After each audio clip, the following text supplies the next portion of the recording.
There's a certain kind of woman a man can't forget, not because she's the most beautiful, not because she's the most available, but because her energy stays with him long after she's gone. She moves through the world with quiet certainty, a calm presence that speaks louder than any words. She doesn't chase, she doesn't plead, and she never lowers her standards for temporary validation. She knows her worth, and that knowledge becomes magnetic. The first beautiful behavior is presence over performance. Most people perform. They try to impress, to prove, to be liked. But presence is different. It's the power of being grounded in who you are without needing to be more. When you're present, your focus isn't on how you're being perceived, it's on the moment itself. That grounded energy makes others feel something they can't define. Peace. In a world filled with noise, presence is rare, and what is rare becomes irresistible. A woman who is present doesn't scramble to fill silence. She listens, really listens, not because she's trying to win someone over, but because she respects the exchange. That subtle calmness tells a man, I don't need attention. I choose where I give mine. And that single shift in energy changes everything. The second beautiful behavior is emotional maturity. Emotional maturity is power in disguise. It's knowing how to stay centered when emotions pull you to react.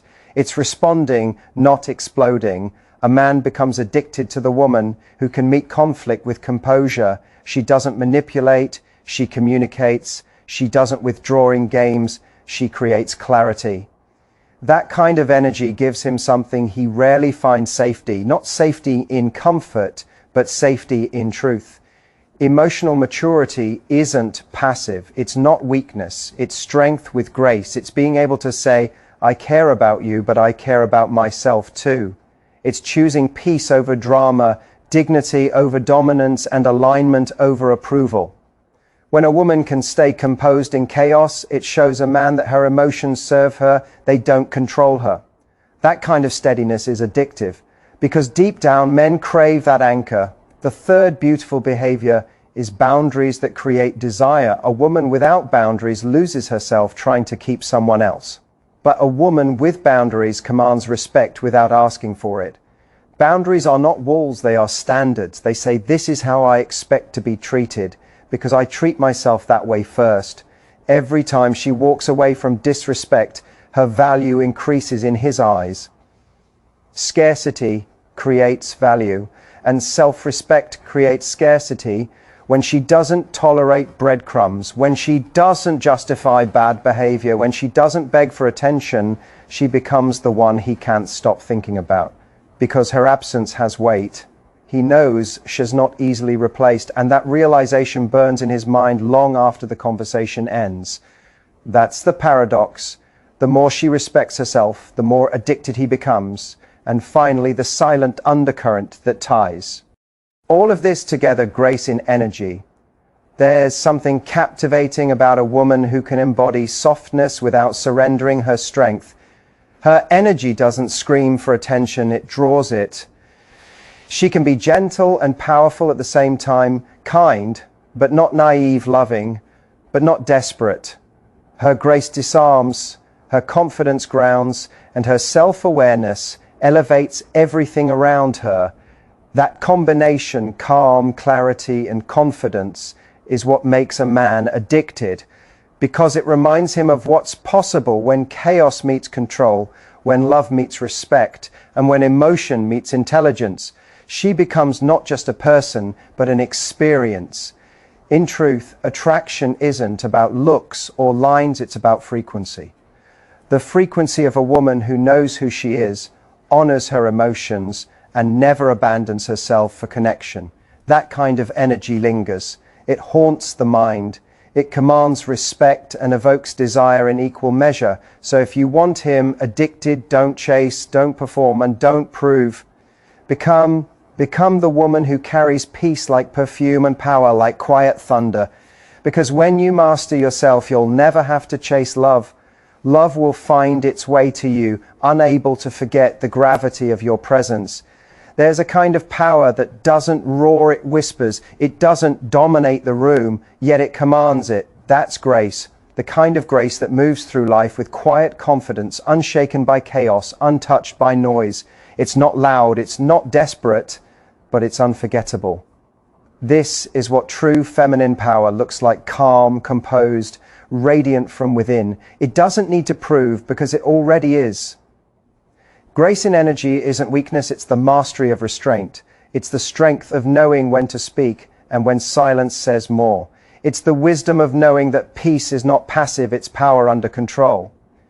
Anyone can react, anyone can shout, argue, or demand attention, but it takes real strength to remain centered when life tries to pull you off balance. That control, that poise is what separates the powerful from the powerless. Grace doesn't mean you let people walk over you. It means you know your worth so deeply that you don't have to fight to prove it.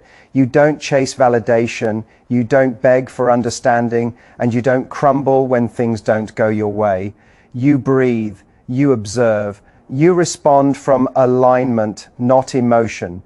That kind of composure is rare, and that rarity makes it magnetic. A woman with grace doesn't need to announce her value. It's written in her stillness, in the way she carries herself, in how she treats others, even when they don't deserve it.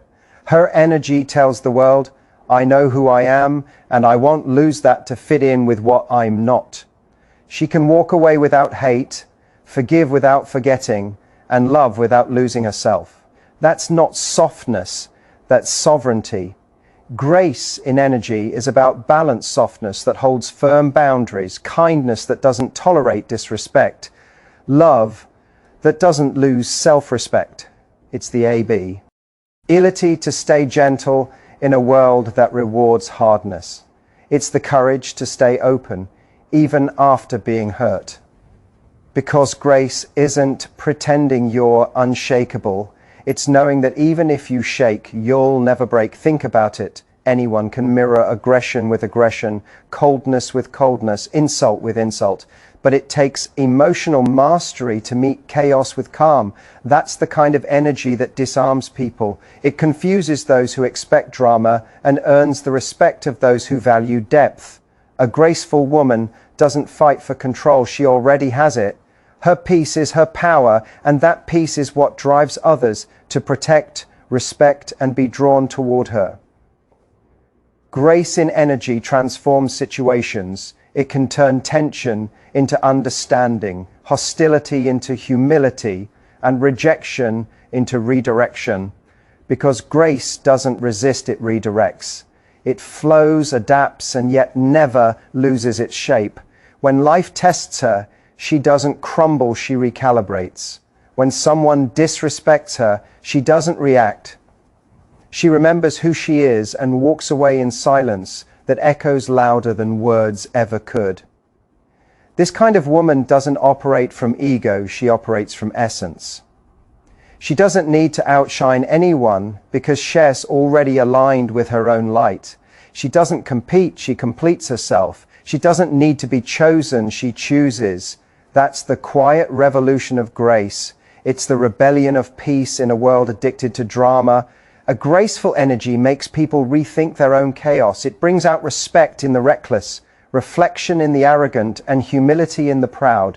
Because when a woman moves with grace, she's not trying to change others. She changes the energy around her. She elevates every room she enters. She makes people want to be better, calmer, more grounded, simply because her energy demands it.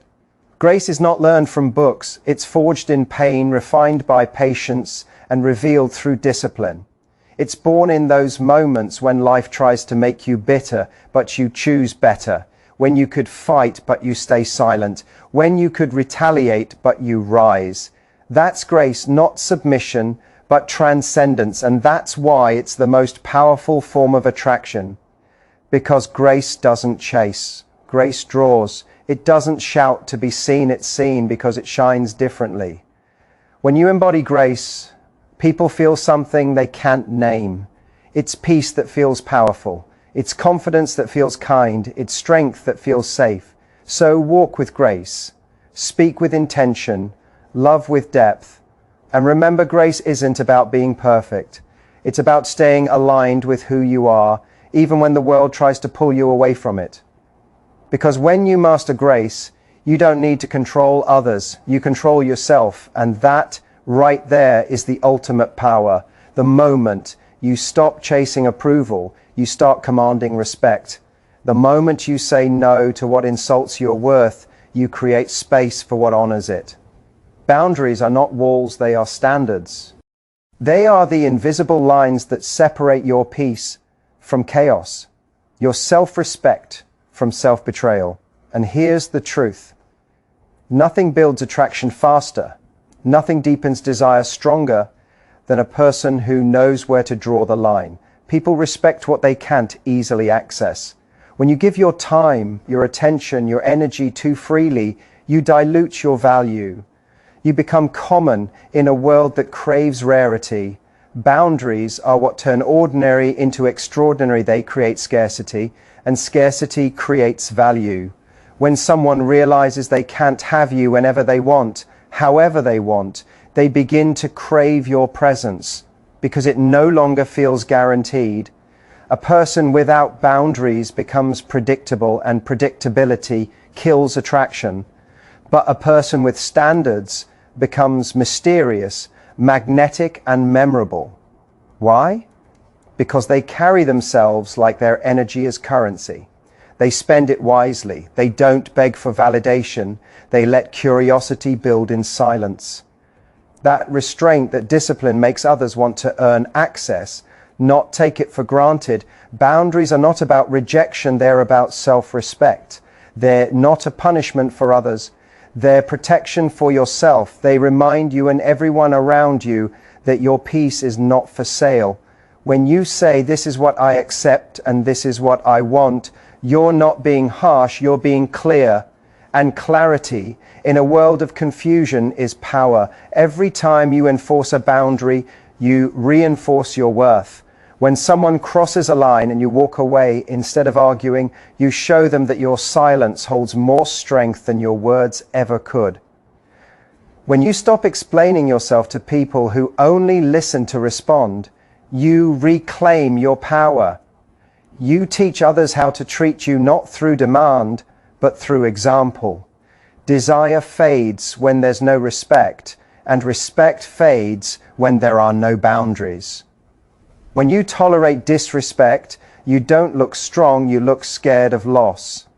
But when you honor your limits, you build an energy of self-trust that others feel instinctively. That's what makes someone lean in. That's what makes someone crave your attention, because your attention isn't easily earned. Think about it, what makes something valuable? It's not abundance, it's limitation. Gold is valuable because it's rare. Your energy works the same way. The more selective you are, the more powerful you become. The one who can say no when everyone else says yes becomes unforgettable. The one who can walk away instead of settling becomes the standard. Boundaries also separate love from need. They ensure that connection is chosen, not clung to. When you set a boundary, you're not pushing people away. You're creating a clear space where mutual respect can exist. You're saying, I will meet you halfway, but not if I have to abandon myself to do it. That balance, that self-honoring posture turns attraction into obsession. Because what truly draws people in ISN availability, it's restraint. The strength, to withhold, to protect your peace, to stay centered even when emotions tempt you to break your own rules. That's what earns admiration. That's what makes people look at you differently. Boundaries make your presence valuable because they make your absence felt. A woman or man with boundaries doesn't need to play games. They don't manipulate. They simply live by principle, and principle is powerful. It gives you an aura that says, I'm not afraid to be alone. I'm not desperate for attention. I am grounded in who I am. That kind of energy creates desire that runs deeper than surface level attraction. It's the kind of desire built on respect, mystery, and integrity. Boundaries are the quiet declaration of self-love. They say, I will not break myself to keep you comfortable. They turn desperation into dignity and confusion into clarity. When you protect your peace, you become the peace others are searching for. When you choose self-respect over approval, you become unforgettable. So never feel guilty for having standards. The ones who truly value you will rise to meet them. The ones who don't were never meant to stay. Boundaries don't repel the right people, they filter out the wrong ones. In the end, attraction isn't built by how much you give, it's built by how much you value what you give. Scarcity creates value, discipline creates desire, and boundaries create the space where real connection, not dependency, can grow. So hold your line, protect your peace, guard your energy, because when you master your boundaries, you don't have to chase love. Love starts chasing you. Emotional maturity is not about suppressing your feelings, it's about mastering them. It's the quiet power that comes when you stop letting every impulse dictate your behavior. It's the ability to feel everything deeply, yet respond with intention instead of reaction. That's real strength, not anger without cruelty. You can walk away without hatred. That balance, that inner composure is what makes people respect you, even in disagreement. You show them that your self-control is stronger than their provocation. You know you've grown when peace becomes more important than proving a point, when silence feels more satisfying than shouting, when understanding someone's perspective becomes more valuable than forcing them to see yours. That's when you realize power isn't loud. It's calm, emotionally mature people don't take everything personally. They know that others' behavior often reflects their own wounds, not their worth. They can listen to criticism without collapsing, face rejection without resentment, and love without losing self-respect, because their emotions are integrated, not scattered. They don't need to dominate or diminish others to feel secure. They lead themselves first. Emotional maturity also means you no longer need to fix people to feel valuable. You stop chasing chaos, stop feeding drama, and stop confusing intensity with intimacy. You start craving peace, not because you're numb, but because you've tasted the cost of turbulence. You learn to detach not from love, but from the illusion that love requires losing yourself. You start communicating with intention. You no longer fight to be right, you speak to be understood. You learn to pause before reacting, because you understand that your tone, your words, and your timing shape outcomes more than your emotions ever could. That pause, that single moment of control, can save relationships, protect reputations, and preserve dignity. Emotional, don't deny them. Feel everything, but let your wisdom lead. Let your calm speak louder than your reaction. Let your silence carry more weight than your argument. Let your peace become your loudest power, because when you master your emotions, you master your life. And when you master your life, nothing and no one can control you again. There's a kind of power that doesn't need to perform, it simply is. It doesn't beg for attention. It commands it. It doesn't try to impress, it expresses. That's what presence is, the quiet authority of someone who knows who they are, who doesn't need to prove it to anyone. And in a world obsessed with performance, that kind of authenticity is magnetic. We live in an age of noise. Everyone is performing, pretending, posting, proving. People wear masks to be liked, say what they don't mean to be accepted, and chase validation like it's oxygen. But the truth is, performance exhausts the soul. It disconnects you from your essence. You can't fake alignment for long. Eventually, people sense the difference between confidence that's performed and confidence that's lived. Presence doesn't demand attention. It earns it through stillness, through focus, through self-assurance. When you're present, you're not calculating how others see you, you're seeing them. You're not thinking of your next line, you're living the moment. And that kind of authenticity radiates. It creates an energy that makes people lean in because they can feel you're real. Presence is felt when you walk into a room and don't rush to fill the silence, When you speak slowly, not because you're uncertain, but because your words carry weight. When you listen deeply, not to reply, but to understand. It's the rare discipline of being fully there, not divided between who you are and who you think you should be. People who perform crave approval. People who are present command respect. There's a massive difference between being liked and being valued, and presence always leads to the latter. When you stop trying to impress, you give others permission to be authentic too. You become a mirror that reflects truth instead of illusion. Presence is born from self-trust. It's knowing you don't need to force connection, because what's real will never require pretending. It's the energy of someone who doesn't chase, they attract. They don't compete, they create. They don't shout to be heard, they speak once and silence follows. That's the gravity of authenticity. The reason presence is so rare is because it requires courage, the courage to be seen without disguise, to show up as you are, flaws and all, and trust that's enough. Most people fear being real because they think authenticity will push people away, but it's the opposite. Authenticity filters the wrong people and magnetizes the right ones. Presence is also awareness. It's when your mind, your body, and your emotions align in one moment. No anxiety about the past, no fear of the future, just clarity in the now. That's when you operate from power. B. Because when you're fully here, you see things others miss. You hear the truth behind words. You sense energy others ignore. In relationships, presence is more seductive than looks, more addictive than charm. You can't fake being emotionally available. When you're truly present, people feel seen, and that's what makes them stay. The deepest form of connection isn't built through performance, it's built through attention. When someone feels that you're with them, not just around them, you become unforgettable. Presence is also peace. It's not reacting to every distraction. It's not letting insecurity steal your focus. It's the ability to remain centered when others are losing control.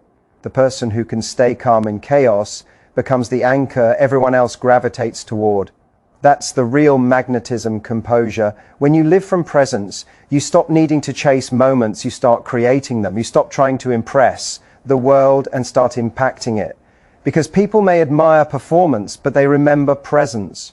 Performance fades the moment the show ends. Presence lingers long after you've gone. The irony is this: the more you try to perform, the less people feel you. The more you drop the act and just be, the more they can't forget you. Because presence can't be taught, copied, or replicated. It's the purest reflection of self-awareness and peace. So stop performing for approval. Stop rehearsing your worth. You have nothing to prove. The real power comes when you can stand in a room, say little, and still shift the energy, not because you forced it, but because your presence commands it. Be here, be real, be grounded, because when you stop performing, you start connecting, and connection, not performance, is what makes you unforgettable.